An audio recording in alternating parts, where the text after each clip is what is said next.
Hello, and welcome to the Conspiracy of Goodness podcast, where you'll hear one aha moment after another for yourself. I am interviewing the most unbelievable thought leaders in the world about everything under the sun. People who are part of an enormous wave of goodness and progress happening in the world that isn't getting nearly enough attention. Thought leaders like our guest today, they're tackling some of the world's most vexing problems, or they're creating systems to help us all thrive. And they think the future is still bright. So I think we need to know what they know. We need to know how they get around obstacles, how they change setbacks into opportunity.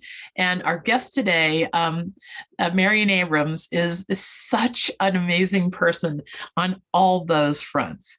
So Marion has this incredible background. She has been a filmmaker, a podcast host, and a consultant. And she has this breathtaking scope of work that involves PBS Nova series, the History Channel, ESPN, and she's received 3 Emmy nominations for her work. I mean, this is a serious woman of rigorous intention, which I just love.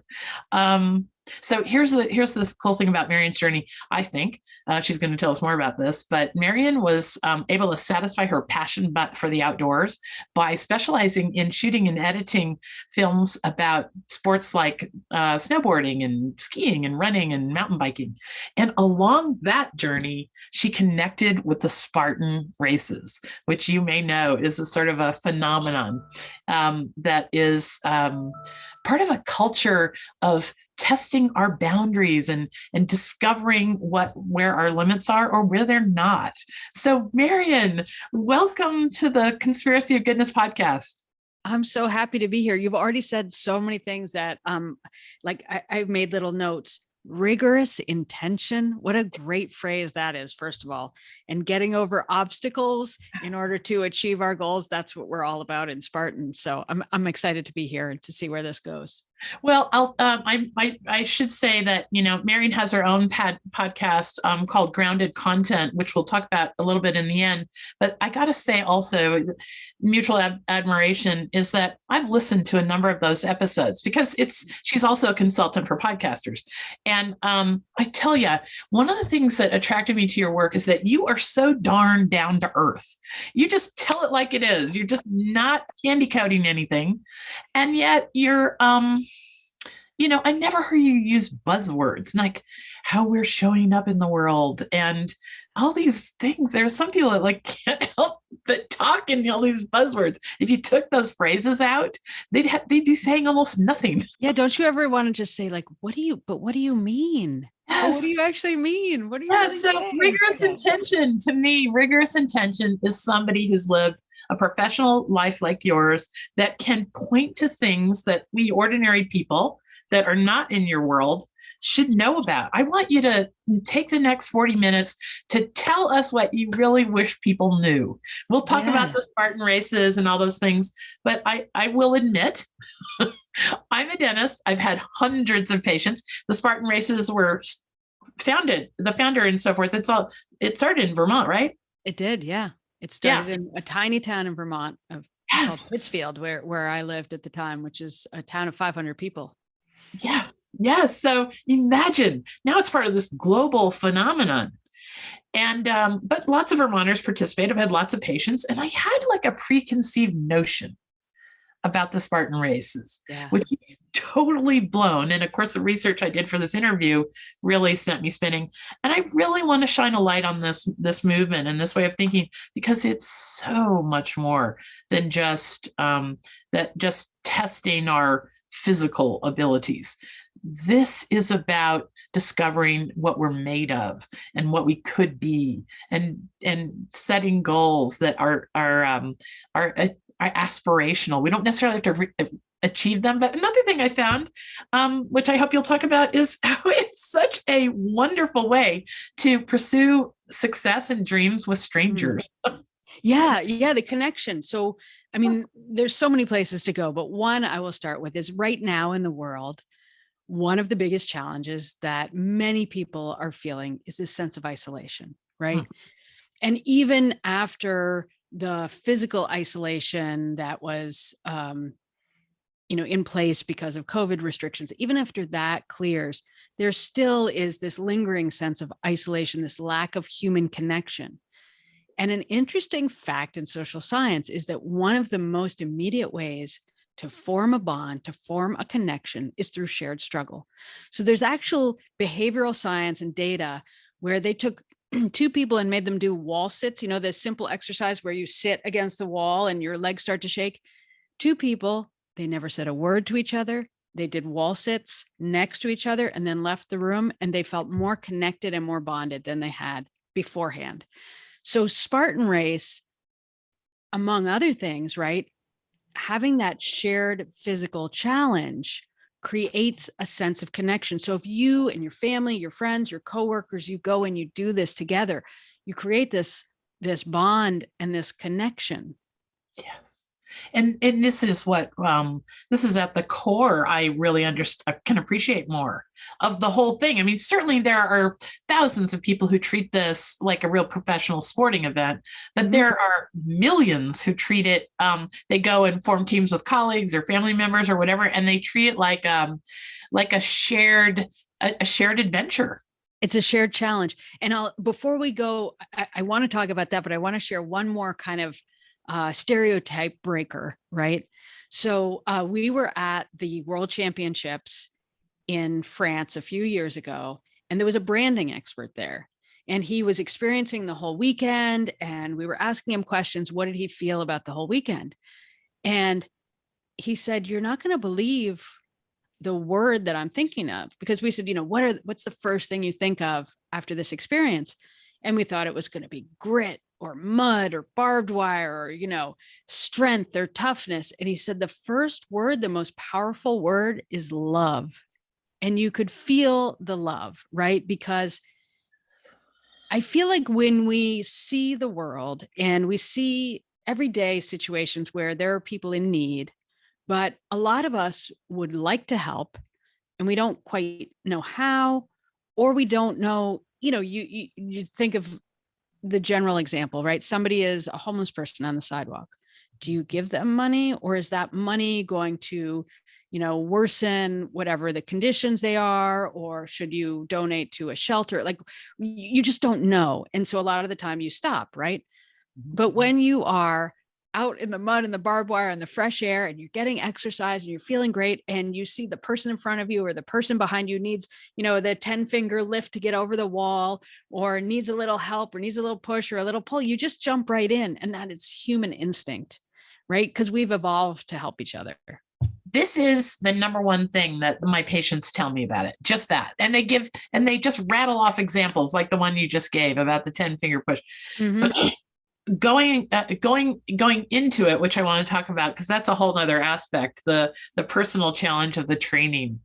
I have a dental assistant who did one, and to be sitting next to her for the 6 months while she was training was a whole nother thing.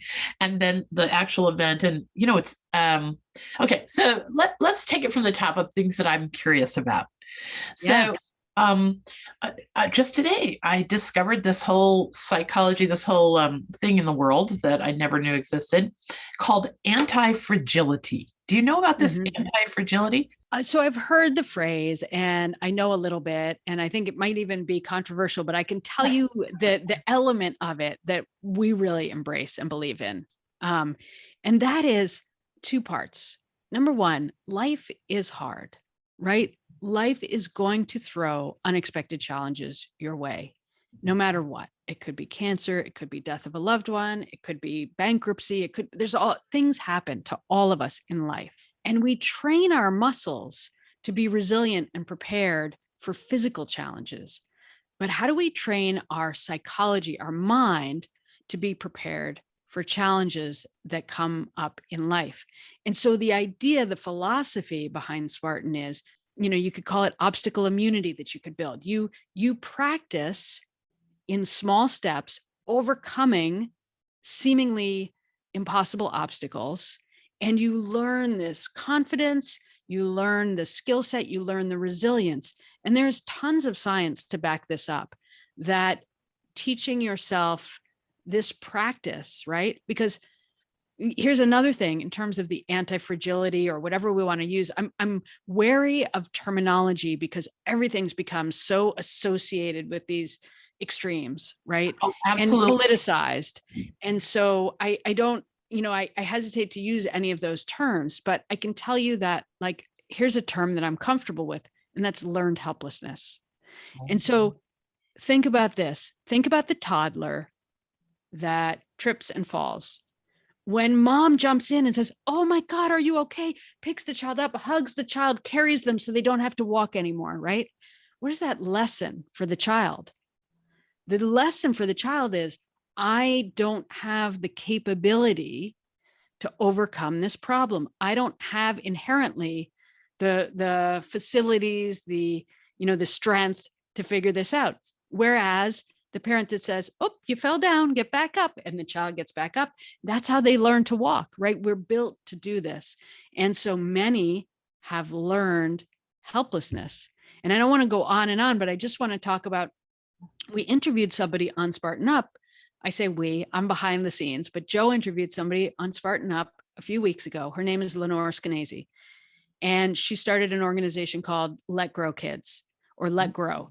And the idea is that we are teaching our kids. So here's an example. When you used to go to school, the bell would ring when you got there. That was the arrival bell. And at the end of the day, the bell would ring. That was the dismissal bell. Now we call them the drop-off bell and the pickup bell, right? Because our children, we now bring the little package to school, drop it off, and pick it up. And the child no longer has agency, no longer learns skills. And that child not only learns that the world is a dangerous place, but also doesn't have the opportunity to build trust in themselves, right? That is the long and short of it. Just the way we develop coping skills is to meet with struggle. Practice. We got to practice. Yes. And I think that's what I learned from the videos I watched about the Spartan races and so forth was, this is, I guess what I loved and what made me think of this word fragility in general is that one of the things on the Spartan website, it says the Spartan mission, make unbreakable people. And I really love this concept of being unbreakable. We don't have to be so fragile. I've had 4 deaths in my immediate family in the last 6 months. Oh my gosh. Since I talked to you, my mother-in-law dropped dead. So sorry. And I feel like I'm not nearly as fragile as I was 8 months ago. I mean, if there's anything that's happened, I feel like I can bend so much before I break. Right. Right. It's like the tree, right? And that analogy, that tree that is buffeted by the storms, right? That becomes strong and flexible and grows tall. Whereas the tree that you have inside in the garden, that you keep it in the house and you water it and you protect it, you put it outside the first day and it's not going to live. It doesn't have that strength and resilience. Mm-hmm. Now, so one of the things that I wanted to ask you right off is that, and what I hadn't really thought through was that this is sort of a 3-part challenge or a 3-part. It's more like almost like a calling, like to get your best self to show up that day. You've got to worry about the training, the nutrition, and doesn't hurt to develop a community all around you while you're doing it. I can't say that I ever remember meeting a patient who said they did it totally alone. Almost everybody. Yeah. And I actually say that that's great if it happens in that order, but it's okay. Sometimes it happens in the other order. And one of the things that we've learned through, letters to the CEO and through feedback from people who have done the race is that the simple act, and it doesn't have to be Spartan race. We have, our philosophy, we have our challenges, but a lot of these same things happen if you sign up for a 5K in your neighborhood, whatever that is. Yeah. When you sign up, you put that date on the calendar and then you start to change in a way that you don't if you make a New Year's resolution, because there's nothing out there, right? So you put that date on the calendar. You have to do the 5K. You have the Spartan on the calendar. Now you have a reason to train, right? It's not just like buying the gym membership, but then you don't ever go. You know that date's out there and you want to be ready. And then, who you're hanging out with starts to change, right? Because instead of, hanging out drinking late at night, you're going to the gym, your community changes. So it can happen in both directions, right? We just talked to, and I don't know if you listened to this episode, there's a program called the Jericho Project. Okay. And the Jericho Project is for people who are in prison and have had issues with drug addiction, right? And one of the first things they do is address the physical health of the participants, because what they've found is once they start to feel physically better about themselves, everything else follows. Mm-hmm. And not only do they address physical first, and then they start to do, teaching them career skills and other skills, but they do Spartan races, they do CrossFit games, they volunteer at Spartan races. Mm-hmm. So it's a tool that works. There's a lot of volunteerism involved in this. Yeah. It's lovely. We're going to get to some of that because I have some specific questions, but talk to me about, a lot of people would ask, and maybe you have these answers and maybe you don't, but a lot of people would say, why would people pay to suffer through an obstacle course? Like, what's the neuroscience to that? Yeah. I mean, I get that, right? And in the old days, I was a camera person, and that used to be my joke. They pay me to be here, right? I don't pay. Right. So, but the reality is there is a real hunger. Mm-hmm. And you know this, right? We see it around us. There is a hunger to be tested, to be challenged. Mm-hmm. There is no longer any kind of rite of passage that happens in life for people. Think about how many especially young people, they want to prove themselves, right? Mm-hmm. We also see it in terms of camaraderie for many, many people transitioning out of the military or transitioning out of collegiate sports or professional sports. They miss that camaraderie. They miss that sense of challenge and the sense of accomplishment. And Spartan gives you, and listen, again, like, it's Spartan. It could be another obstacle race. It's a physical challenge. Here's what the benefits are. The best benefits are community, outdoors, right? And physical activity and community, all of those. But Spartan gives you a sort of safe environment to test yourself, right? You don't have to go climb Everest and maybe not make it back alive, right? You're challenged. You may fail, but it's relatively a safe test, right? I see a lot of, besides the young people I've seen a lot of people that are getting to that age, let's say 40-ish, 45, where they're starting to feel the social pressure of not being considered, whatever the definition of physically, I don't know. Do you know what I mean? I hate the word midlife crisis, but there's this moment where you start looking at the social narrative out in the world about your being over the hill or something. Yeah. At 40, 45.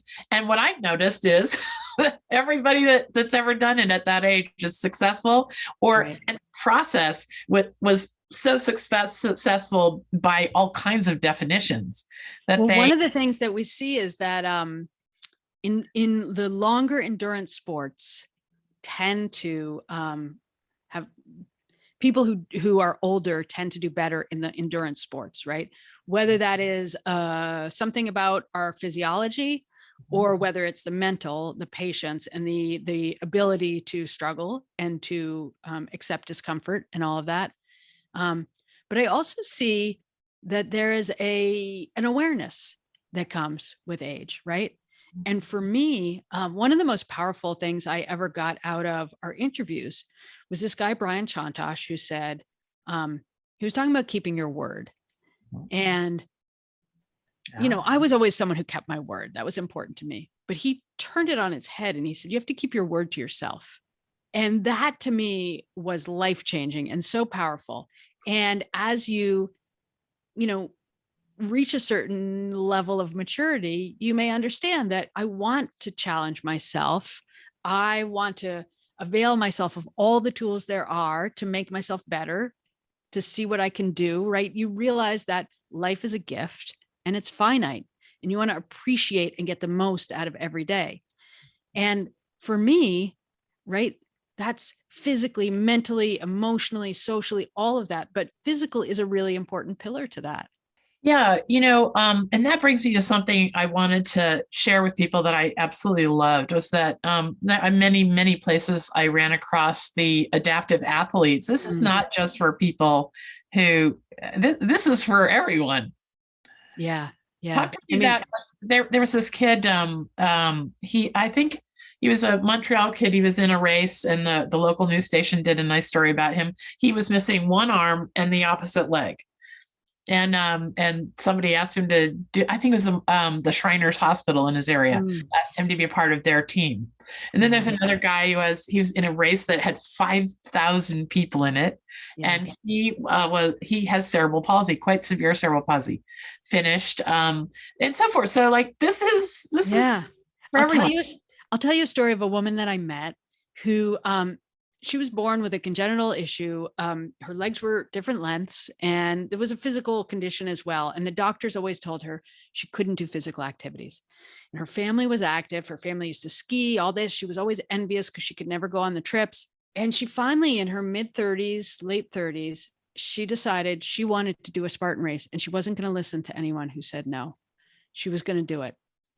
And she trained and she went out and she finished the race. And she said, it was the first time that she realized that she had the power. Nobody could say no to her. It was up to her. And it was life-changing for her.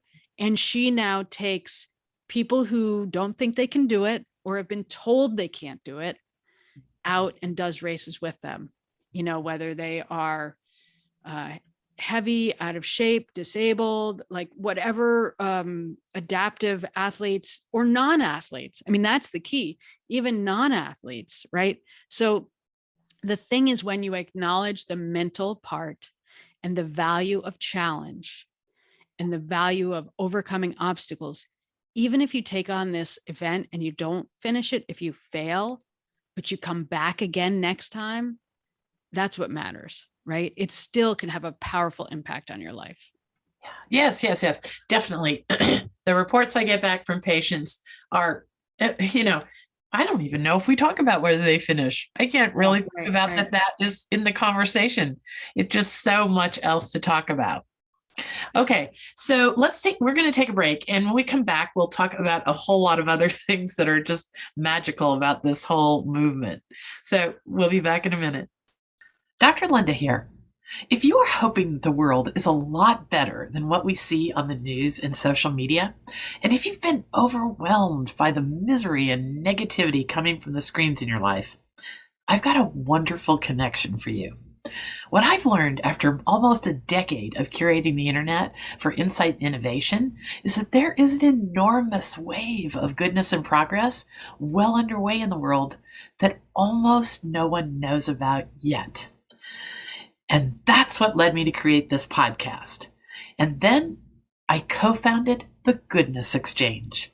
The Goodness Exchange is an amazing place on the internet now where you can enjoy unlimited access to hundreds of articles that give you a more complete, positive perspective about the state of the world.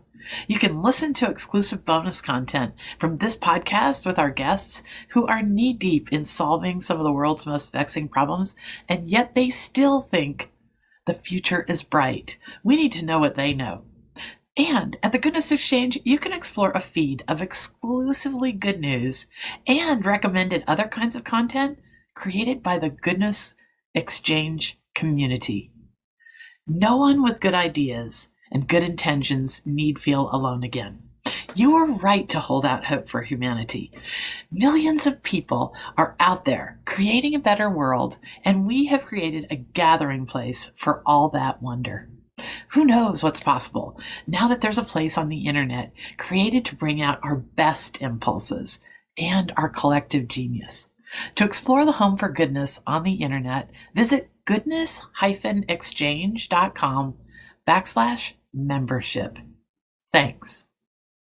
Okay, we're back. So today we're here to talk with Marion Abrams. She's a filmmaker, a podcast host, and a consultant with this amazing scope of work in videography. But along her journey in life, she got connected to the Spartan Races. And it's something that I had a lot of preconceived notions about. And when I met Marion, we got into this talk, I said, oh my gosh, people need to know that this exists. And gosh, even through the process of the last 25 minutes, I think you're talking me into signing up, but we'll spring that one on my husband later. Do it. You should do it. Okay, so Marion, one of the things that impresses me is that there seems to be something a little magical in what my patients report back to me about sharing this radical challenge with strangers. Like they report that like sometimes people will be actually doing the race and they'll be helping people up over this or that obstacle, and maybe they just forget about the race entirely and they just stay there and help. This is helping strangers. Let's talk just a little bit more about that. Yeah, I mean, it is. Look, there's two things that make you feel great. And one is that shared struggle and connection, human connection that we all need, right? And the other is, of course, just actual physical activity. There's tons of science about how good that makes you feel. Then you add being outdoors, right? All of that is bringing out these great emotions. And yeah, people will stop at a wall and just keep helping people over it, because there's so much joy in helping others succeed when it's so clear and obvious. The other thing I love to talk about is I have friends who have worked on the race crew, and many of them say their favorite thing to do is run sweep. And what that means is you're the last one through, running through the course to make sure all the stragglers come in. Okay. And it's those people that give you the goosebumps. Those are the people that the race is about, right? Because it's that person that maybe it took them 6 hours, 8 hours to get through it, but they got through it. Those are the people whose lives are being changed. And those are the people who it's so exciting to see them have that sense of achievement, because it's such a greater sense of achievement too. If you're super fit and you go and you leap over the obstacles, it's fun, but you don't have that sort of life changing, transformational sense of achievement at the finish line, right? But if you're someone who really didn't know if you could do it, right, or maybe you've been told no all your life, right? Like the story of that woman I told you about, she was told no all her life, and finally she said yes for herself, right? Whatever that is, it becomes very powerful. And we also talked to somebody in the U.S. military, and he was talking about some of the new therapies that they were trying for PTSD, and how there is something powerful too when you tie the physical to the emotional, and how those transformations get made and stick. Yes. Yeah. And none of this is like a giant surprise. I think we all know that most of these connections and most of the things that we could choose to do with our time could be so much more. We have been taught, we have been sold that easy is better. And the reason we're sold easy is better is because easy for us means buying something, right? I mean, you think about all the prepared foods that are damaging our diet. Why are people selling us prepared foods? Not to make our lives better, because it's a commercial endeavor and they want to sell these products, and then they have to market these products, and we think it makes our lives better. It doesn't. It damages our health. We lose the joy of, the experience of cooking. We lose the time that takes with family or with ourselves, with our thoughts, right? So all these things that we are given these messages every day that are sort of gradually eating away at our own sort of control over ourselves, our bodies, and our lives. And so really the message that we have in Spartan Up, which is really the philosophy of the CEO, is, right, simpler is better. You want to take care of your mind, your body, and your spirit, right? So get outside, get some exercise. Your diet, you don't have to like, biohack, eat more salad, like it doesn't have to be, you don't need to do a complicated workout. Get outside, do something hard that makes you tired. I mean, you can go as far as you want, but you don't have to complicate it. That is such a great, just get outside, do something hard that makes you tired. That may be the quote of the day. So talk to us about what winning means in the Spartan challenges, because I've heard that that's all over the place too. There are just so many places to make it a win. Yeah, there's so many ways, right? And one of the differentiators about Spartan is it is timed, it is competitive, it is measured. So if you are a competitive athlete, you are going all in and you are going as fast as you can, and that competitive drive is pushing you, right? Yeah. And then if you're even a regular person like me, right? I went in and I did the Spartan sprint, which is the shorter distance, and I did it with my two sons. And we started out doing it when they were young and I was waiting for them. And we kept doing it and they were waiting for me, years later. But the thing that happens too, when it's measured and competitive, is I get home and I go and I look at my scores and my times and I say, wow, for a woman over 50, I actually did I was in third place in my time in that heat or so, whatever it was. Yeah. And then I start to think well, if I train, maybe I could come in second in my place. And so it motivates you. That measure, even against yourself, can be a motivating measure, right? Because there's so many categories, right? And so being timed, being tracked, it does help. And there is a new format called DECA, which is so exciting. It is a gym-based program, and they call it your DECA mark. And so what it is it's a set of 10 sort of activities, exercises, and everyone is measured the same. So what it means is you get this DECA mark, this benchmark. No matter how slow or fast or fit you are, you get a mark that you could test yourself 6 months against, a year against, and it will be exactly consistent. So that instead of saying, did I gain weight? Did I lose weight? Do I look pretty? Right? Do I look better? You can say, I am stronger. I am faster. I'm fitter than I was this time last year.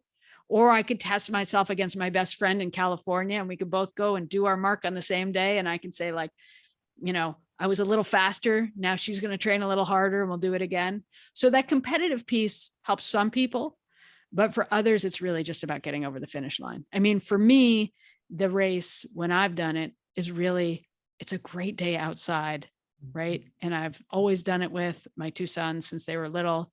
And it's just something fun we do together. Well, and that brings you to some little zone that I found. I discovered this world where kids are getting involved in this, and the sentiments of the parents. There's a great little video. I hope we can find it and put it embedded in the article about this podcast episode. That seems like just an obvious parenting win. You asked me earlier. You said, "Why would people pay to go do hard things, get muddy and dirty?" You don't have to ask kids this. What is it that parents have been telling them not to do every day of their lives? Go out, play in the mud, climb on stuff. It's so natural. It's just what we want to do. And then again, to get back to the autonomy thing and the pride and the confidence, how do you become confident? You become confident by setting small challenges and succeeding, right? Yes. And so this does that. This gives you that sense of pride in accomplishment. Mm-hmm. And then there's mud. There's mud. Lots of mud. I mean, this is I have this great photograph from when my husband and I were childhood sweethearts. So we were 15. We were involved in a mud volleyball tournament, and I swear, if the house were burning down, I'd run and grab the thumb drive with those old images on it. There's something about mud that it's like it violates what we, like you said, what we were supposed to do or not do when we were kids, and then adults like it just as much as anyone else. And are we too serious in the world? I think there's we take ourselves too seriously, and the Spartan races seem to impress me as an opportunity to just okay, if you want to take it seriously and break your neck, go for it. But then there's all this other melee you can find yourself in. Yeah, I mean, I'll tell you, so Spartan now owns Tough Mudder, which used to be their biggest competitor. Yes. And Tough Mudder is really about the fun, right? Tough Mudder it's the same, we're helping the world in the same way because we're motivating people to get out there and challenge themselves and be in the fresh air and take on a challenge with others, right? And so if you want the sort of the super fun party vibe, Tough Mudder works, right? And if you want the sort of, maybe it's a little more earnest, right?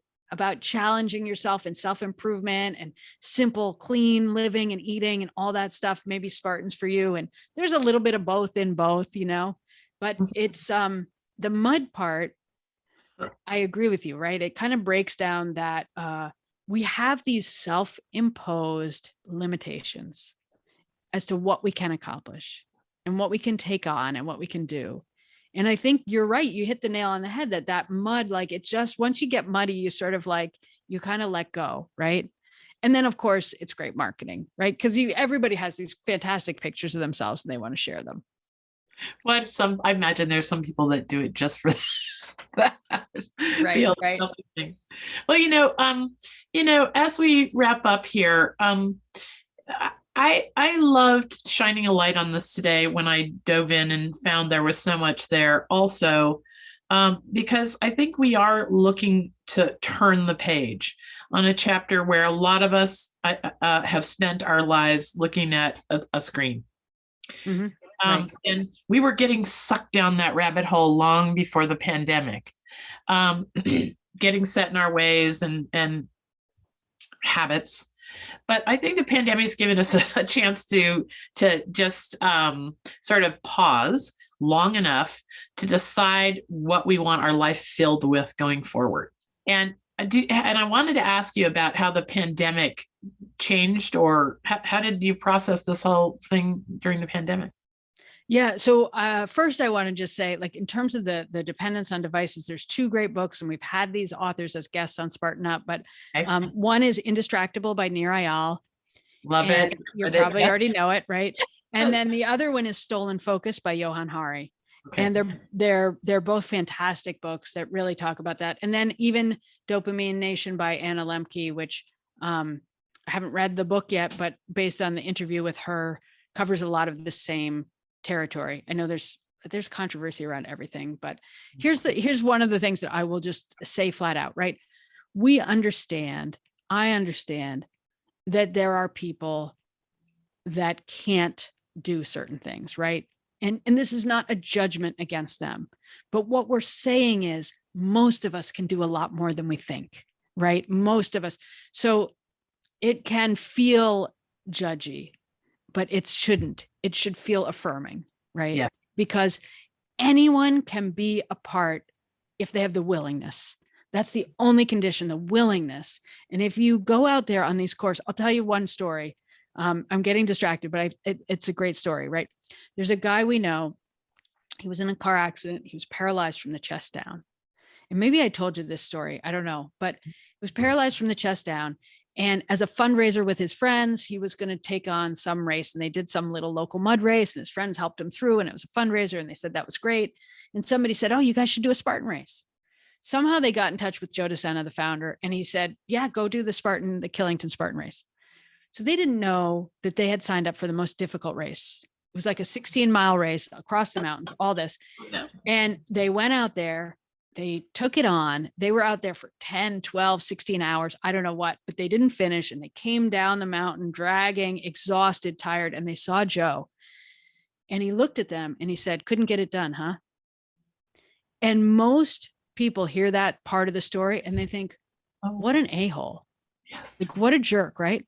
But I heard this story from the guy who's paralyzed from the chest down. And he said, that changed my life. Because I could either, give up, or I can double down. And what he did was that inspired him. He said, "I am being treated just like everybody else, challenged just like everybody else." And I've heard this from so many adaptive athletes. What they love is they're doing the same obstacles, the same challenges, with friends, with help, with all of that. But it's very powerful, right? This is a delicate part of the conversation. Yeah, it is, right? Yeah. I have a really good friend to the Goodness Exchange whose name is Daniel Kish. Maybe you've heard of him. They call him the real Batman because he lost both of his eyes when he was a baby, and he taught himself to see with sound. Oh, amazing. Yeah. And I talk to him really regularly and always love talking about that aspect of things because he's so real and he doesn't get hurt, but it's complex, right? Yeah. you like when someone tries to help you? Is it Right. annoying as hell? Or, like where are those And boundaries? everybody's different, right? Everybody's different, Yeah. Yeah. Yeah. But I Yeah. think that's the important thing, is that sometimes those of us who are sort of natural helpers, our first instinct when someone is faced with a challenge is to help. Yeah. And sometimes that's not the best, right? Or to judge harshly someone who pushes people to stand on their own, right? And so I'm not saying that everyone can do everything. I'm not making any kind of statement, but I'm saying let's, as much as we don't want to be judged, let's also not judge those who say like challenge can be a very powerful thing in people's lives.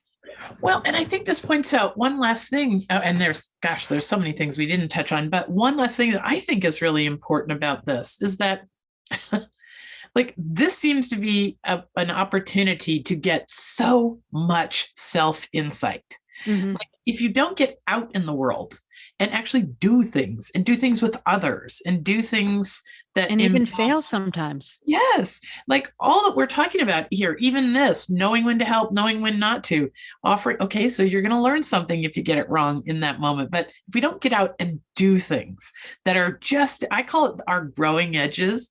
Mm-hmm. I've learned to love to be out of my growing edges. Because whenever I make a mistake out there, it makes me feel like I've gotten a little bit bigger. Like, then you go, oh, I'm never going to do that again.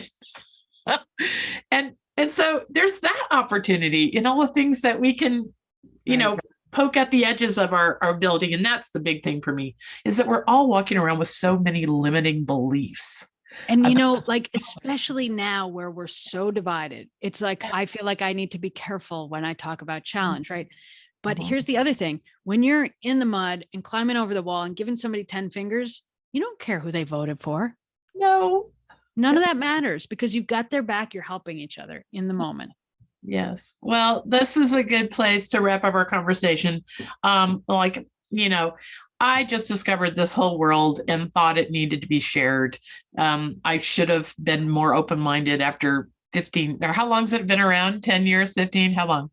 I don't know the exact starting year. I could probably guess. I mean, there have been events since 2007 in Vermont, but I think Spartan officially started later than that. So I was thinking about 15 years worth of patience were going on about this.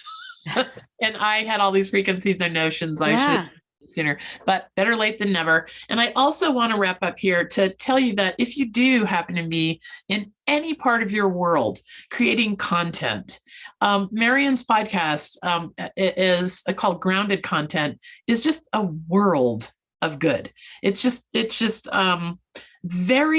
It's very good for the soul. You talk to really nice people who have really good intention. And like I mentioned before, rigorous intention, not just people flying by the seat of their pants.